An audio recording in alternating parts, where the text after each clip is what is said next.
So let's go now to Juanita Khumalo. She's back onto the program. She's a seasoned marketer, brand strategist, and digital entrepreneur. And she joins us live now to talk about her health issues, her journey, her struggles, because today is Mental Health Day and we're throwing the spotlight on the various issues. Juanita, thank you very much indeed for coming back to us. Thank you so much for having me again. No, I think it's very important to get your take on this because you go with a very holistic approach, isn't it?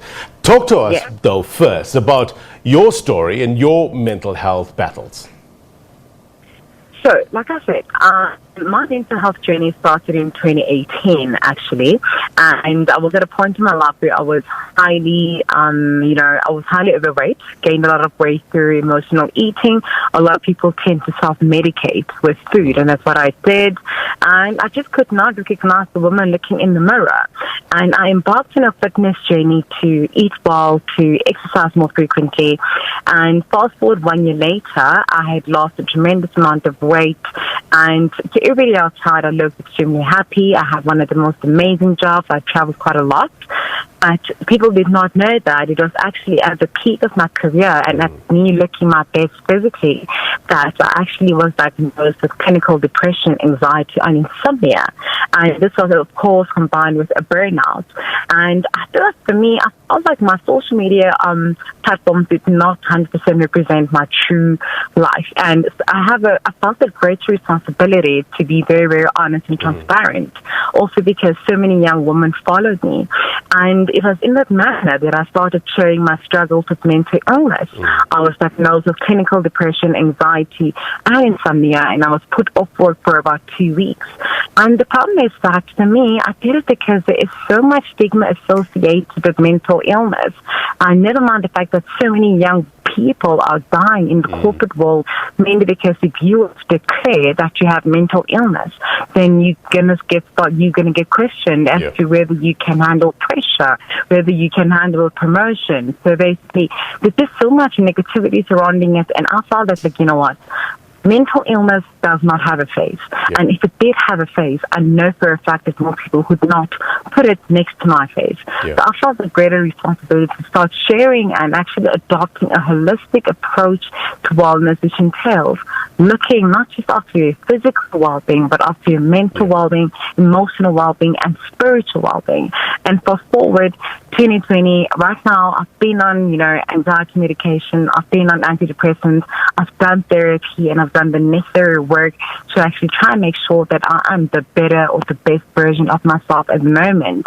And I decided to dedicate my entire life, quit my job in order to basically advocate for mental wellness and to encourage other people to really just become and take better care of themselves. Something that also doesn't have a face, coronavirus. Corona meaning crown. How do we get over it is the question. How can we make it our crowning glory, by defeating it? We're dealing with this COVID-19, which by many accounts I have heard has a range of lingering effects. People are complaining about mental health issues, depression. I was in quarantine, Juanita, a couple of months ago, and I guess it gave me real fresh perspective. Why? Because it's no longer speak. It's real. The fear becomes more apparent. The uncertainty, the confusion. Many people who have contracted the virus, God willing, are well or will be well soon. They are examples of life on the mend. But one thing I picked up, and as much as this virus affects you physically, it also has this mental manifestations. So I want to get your take. What's your advice on how to get a grip of your emotions, your fears, your anxiety? One of my biggest things is that you need to start practicing self-care a lot more. For example, keeping fit. Keeping fit is so important, especially during the COVID-19 pandemic.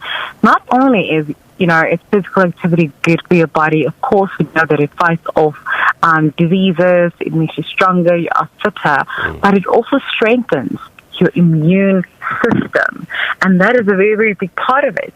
And of course, it releases something called endorphins. Yeah. And endorphins are a real thing, and they are there to help you manage with your mental illness. It helps you to actually manage stress in a much more productive and healthier way. And then, of course, there's something such as eating for the mind, right. food for thought, and mental well-being.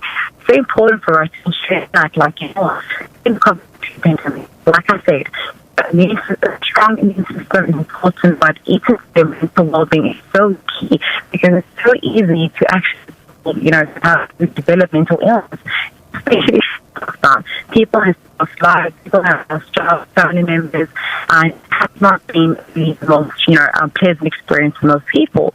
So some of the things that I would say is that, have a diet which consists mainly of whole foods, and those are like foods that are nutrient dense, and they are associated with robust mental health, and these include vegetables, fruits, fats, legumes, protein, and complex carbohydrates. Just two more things you can include in your diet. Things such as fatty fish, sardines, pork chops, salmon, trout they all contain omega-3 fatty acids, which have been extensively researched in the context of optimal brain health. Pre- and probiotics, vitamins-rich foods, vitamin D, berries, they contain anti-inflammatory properties that help to protect our brains against damage from environmental toxins. And of course, things such as nuts, they contain healthy fats, they contribute to a better brain health. Eggs contain a nutrient called choline, which helps to regulate mood and memory. Yeah. Green tea is fantastic as well. It can boost brain function, but certain other important nutrients actually help improve brain health. So I would advocate for, take care of your brain health through your diet, through exercise. They're really, really important. Things such as setting boundaries are very important as well, and protecting your energy. Social media is very, very amazing, but it can also have a very, very negative effect in terms of mental well-being. Right. So literally block, mute things that you think that can literally trigger your mental illness, and focus on content which helps to cultivate you mentally. Get enough sleep. Lockdown has literally caused, it has literally affected our sleeping patterns. But what you don't realize is that you need a certain amount of sleep in order for your brain to work optimally. It affects your energy levels as well. So eat well, exercise. All you need is 30 minutes in a day, and doesn't still have to be in a gym. You can train from home. Many things you can do. Go for inspiration on YouTube, on Instagram. I used to do live workouts as well. So there's a lot of things you can do from a physical as well as nutritional perspective, and of course from a mental side, as such as setting boundaries, protecting yourself, and just being very, very very conscious of the energies you allow into your life. Right. Juanita, just before I let you go, I mean, definitely what you said now is food for thought, literally. But, we all want to see the best versions of ourselves presented to the public, which, there's a caveat, sometimes means that not talking about certain problems that we might be going through, certain battles that we are fighting within ourselves. How important is it to have a strong support system, be it family, be it friends, even mental health professionals within your inner circle, so that you can vent and not let things build up?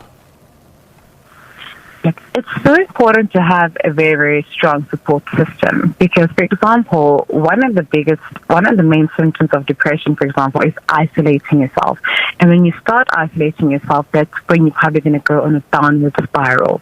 Having family that checks in on you, family and friends that check in on you, is so important. It's so critical. And oftentimes we tend to neglect the strong friends. If you know you've got a friend or a sibling or just a family member that lives alone, check in on them. Just checking in someone goes extremely long way. Go for a workout date, a hiking date, a walking date, a running date, a jogging date. That is extremely, extremely important. And if you think you have symptoms of, mental illness, it's so important to reach out to, either a therapist, psychologist, psychiatrist, But at the same time, I understand that that's not a resource which is available to everyone. Right. But there are organizations such as SADC. They're all a call away, and it's free. All you have to do is call them if you think that you are at risk of, for example, like at risk of, of yourself or taking yourself or taking your life and things like that. And like I said, from a spiritual perspective as well, ensuring that you attend, you go to church if you can. There's a virtual sessions. They help to kind of like uplift the spirits, and you've got accountability friends, even at church, to help you accountable and just monitor your mental well-being. A strong support system goes a very, very long way in terms of just helping you navigate your mental illness. Look, as I said before, and I guess it holds true for you as well, you are putting purpose to your pain and your struggles that you went through and your victories. And, there's a real blessing in that, because you are giving us a chance to understand what is real and what we can do to solve some of these issues. Juanita Khumalo, thank you very much indeed for giving us fresh perspective. Blessings to you and the family. Be well.